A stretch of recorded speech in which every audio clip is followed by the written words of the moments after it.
अभी मैं पहुंचने वाला हूं भीम पुल पे और उसके ठीक पीछे है मां सरस्वती का उद्गम स्थल। आइए देखिए, सामने देखिए, एकदम भीम पुल पे पहुंचने वाला हूं मैं इस समय।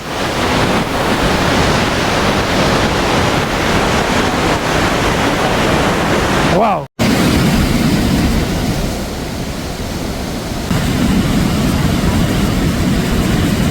माणा गांव से ही भीम पुल को पार करने के बाद ये रास्ता जो आप देख रहे हैं ये जाता है स्वर्ग की ओर। ऐसे कहते हैं कि पांडव इसी रास्ते से होते हुए स्वर्ग की ओर गए थे।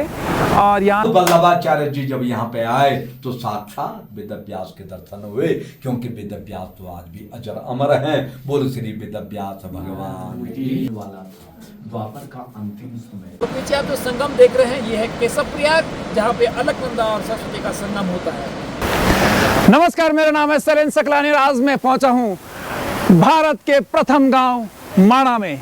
जी हाँ, 2 साल पहले तक ये भारत का अंतिम गांव होता था, लेकिन इस बार ये भारत का प्रथम गांव है। आइए आपको लेके चलते हैं भारत के प्रथम गांव, भारत के सबसे खूबसूरत गांव, 10,500 फीट की ऊंचाई पर विराजमान, समुद्र तल से बद्रीनाथ से मात्र 3 किलोमीटर की दूरी पर विराजमान खूबसूरत माणा गांव में। तो जैसे आप माणा गांव में आते हैं, यहाँ पे खूबसूरत गेट है और गेट के दोनों तरफ आप मार्केट देख सकते हैं। यहाँ पे लोकल प्रोडक्ट आपको बहुत अच्छे मिलेंगे, क्योंकि ये गांव बहुत ऊंचाई पर विराजमान है। आप यहाँ पे देख सकते हैं कि एक अम्मा यहाँ पे बैठी हुई हैं और जो टोटल जो प्रोडक्ट है, माता जी आपके लोकल प्रोडक्ट है ना, ये लोकल भेड़ की ऊन से बनाते हैं। तो गाँव की जो खासियत है, यहाँ के जो लोग हैं वो बड़े कर्मठ हैं। यहाँ की खेती हो, यहाँ का पशुपालन हो, वो बहुत ही ज़्यादा फेमस है। और यहाँ का जो उत्पाद है वो क्वालिटी में, गुणवत्ता में एकदम सर्वोत्तम है। चाहे वो यहाँ का आलू हो, चाहे यहाँ की राजमा हो, चाहे यहाँ की ऊन से बनी हुई ये वस्त्र सामग्री हो।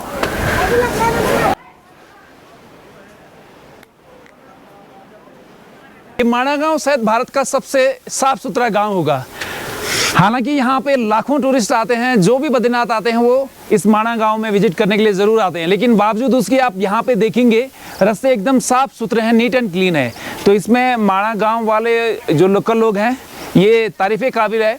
और साथ ही साथ आप देखेंगे यहाँ पे जो दीवारें हैं उनमें अलग अलग चित्र उकेरे गए हैं। कहीं पे भगवान के, अलग अलग भगवानों के चित्र उकेरे गए हैं। पीछे आप देखेंगे तो शिव पार्वती का चित्र है। वैसे यहाँ पे आप देखेंगे, वैसे आगे देखेंगे तो तमाम जो गांव में है, जब आप यहाँ पे आते हैं तो आप गदगद हो जाते हैं। एकदम डार्क ग्रीन है वो। गांव में जो खेती है वो बहुत अच्छी तरह से होती है। यहाँ पे प्योर ऑर्गेनिक खेती होती है, कोई भी खाद का प्रयोग नहीं किया जाता गांव के द्वारा।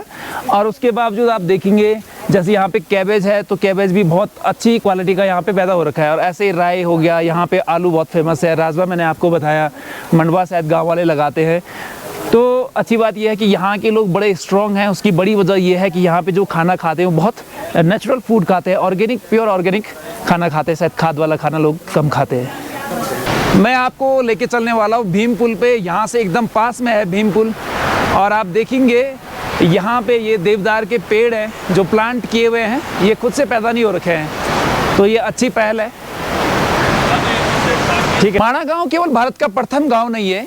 माणा गांव जाना जाता है, यहाँ पे माँ सरस्वती का उद्गम स्थल है। माणा गांव वो गांव है जहाँ पे भीम जी ने एक शिला रखी थी जिसको हम भीम पुल कहते हैं। माणा गांव वो गांव है जहाँ से हिंदू सनातन धर्म का उद्गम होता है, क्योंकि यहाँ पे ही वेद व्यास जी ने ग्रंथों की रचना करी थी। मैं आपको लेके चलता हूँ इन सब जगहों पे। तो सबसे पहले मैं आपको लेके चल रहा हूँ, आप देखेंगे गाँव के बीचों बीच खड़ा हूँ मैं। यहाँ पे 2 रास्ते हैं, एक यहाँ से जाता है, एक यहाँ से जाता है। तो हम इस वाले रास्ते पे चलेंगे। ये रास्ता जाता है भीम पुल।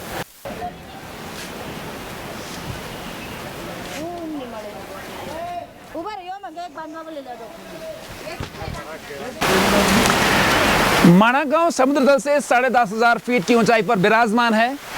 कभी के समय में यहाँ पे वृक्ष नहीं होते थे, लेकिन पिछले कुछ सालों में यहाँ पे लोगों ने प्लांट किया ट्री को। और आप देख सकते हैं मेरे दोनों तरफ यहाँ पे काफ़ी घने पेड़ उगे हुए हैं। हालांकि अगर आप आज से 30-40 साल पहले की बात करेंगे तो शायद इतने पेड़ यहाँ पे होते नहीं थे। ये अच्छी बात है कि यहाँ पे अभी अच्छे खासे ट्री आपको देखने के लिए मिल जाते हैं। रास्ता छोटा संकीर्ण है, लेकिन उतना ही साफ सुथरा रास्ता है।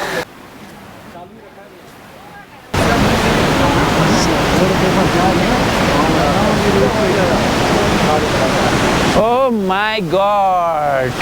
तो अभी मैं पहुंचने वाला हूं भीम पुल पे और उसके ठीक पीछे है मां सरस्वती का उद्गम स्थल। आइए देखिए, सामने देखिए, एकदम भीम पुल पे पहुंचने वाला हूं मैं इस समय।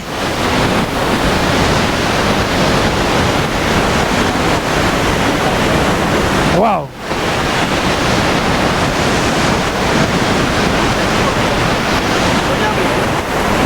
तो मैं अभी भीम पुल पे खड़ा हूं। मैं दिखाता हूं कि कैसे भीम पुल है और मेरे ठीक पीछे आप देख रहे हैं मां सरस्वती का उद्गम स्थल। और मैं आपको बता दूं, हिंदू सनातन धर्म में 3 प्रमुख नदियां हैं, गंगा, यमुना, सरस्वती। और पूरे सृष्टि में अगर मां सरस्वती कहीं दर्शन देती हैं तो इसी माणा गांव में देती हैं। तो ये मां सरस्वती के दर्शन है आपकी स्क्रीन पे। मां सरस्वती माणा में दर्शन देती हुई एकदम भीम पुल के सामने, ये देखिएगा मां सरस्वती यहाँ पे पहली बार दर्शन देती हैं धरती पर। ये देखिए,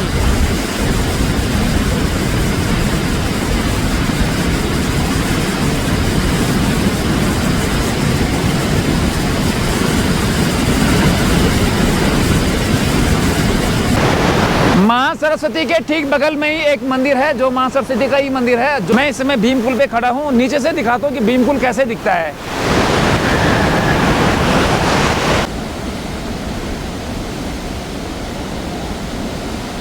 जब पांडवों ने इस नदी को पार करने के लिए यहाँ पे एक विशाल का शिला रखी भीम महाराज ने, तो इसी को तब से भीम पुल के नाम से जाना लगा।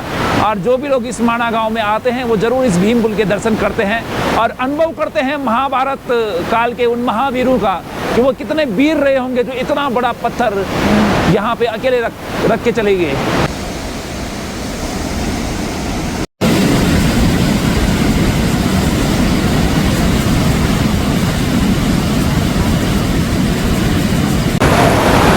भीम पुल और मां सरस्वती के दर्शन करने के बाद मैं आपको लेके चल रहा हूँ व्यास गुफा और उसके बाद गणेश गुफा। तो अब हम ऊपर की ओर चलेंगे।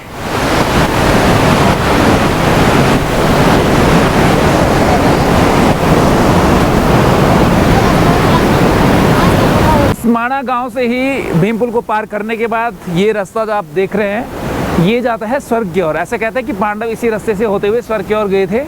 और यहाँ से ऊपर वसुधारा है, ऊपर लक्ष्मी वन है, ऐसी बहुत सारी जगह आती है। लगभग 40 किलोमीटर का ट्रैक अगर आप पहुँच जाते हैं सतोपंत में। भीम पुल से आप जैसे आते हैं तो यहाँ से लेफ्ट हैंड साइड में एक रास्ता जाता है जो व्यास गुफा की ओर जाता है। तो आइए आपको लेके चलते हैं व्यास गुफा की ओर।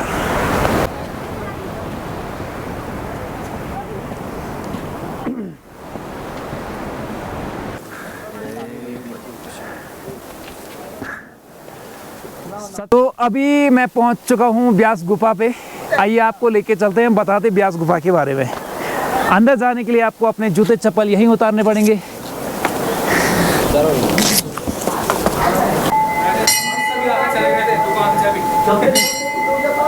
लेकिन आप देखेंगे यहाँ पे लिखा हुआ है कि श्री वेद व्यास जी ने इसी गुफा में बैठकर वेदों को 4 भागों में विभाजित किया और उसकी यहाँ पे उसकी रचना की गई।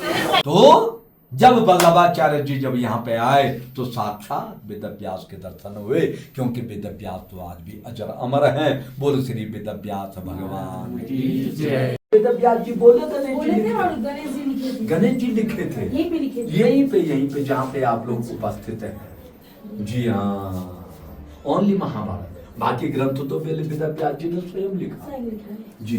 केवल महाभारत में 1 लाख श्लोक थे। कलयुग आने वाला था, द्वापर का अंतिम समय। यह है व्यास गुफा जहाँ पे वेद व्यास जी ने महाभारत की रचना करी थी। ऐसे कहते हैं कि उन्होंने बोला था और गणेश जी ने लिखा था। वो देखो ना, वो किताब जैसा है वहाँ पे, पन्ने। हाँ, तो ये पोथी है।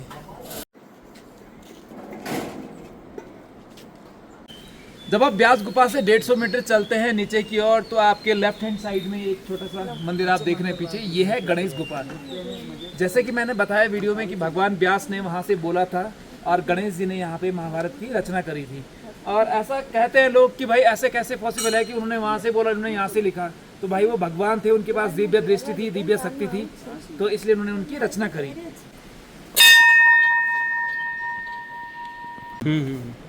तो ये है यहाँ पे गणेश जी का मंदिर, गणेश गुफा एक्चुअली, और यहाँ पे गणेश जी ने उनकी रचना करी थी। तो गणेश जी में दर्शन करने के बाद हम आपको लेके चलेंगे इस पूरे क्षेत्र के क्षेत्रपाल जो यहाँ की रक्षा करते हैं भगवान घंटाकर्ण की ओर।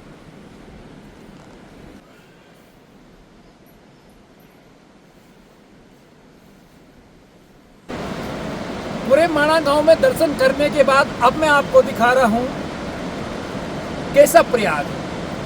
वहाँ से अलकनंदा बह के आती है और यहाँ से माँ सरस्वती, जब इन दोनों का मिलन होता है उसको हम कहते हैं केशव प्रयाग।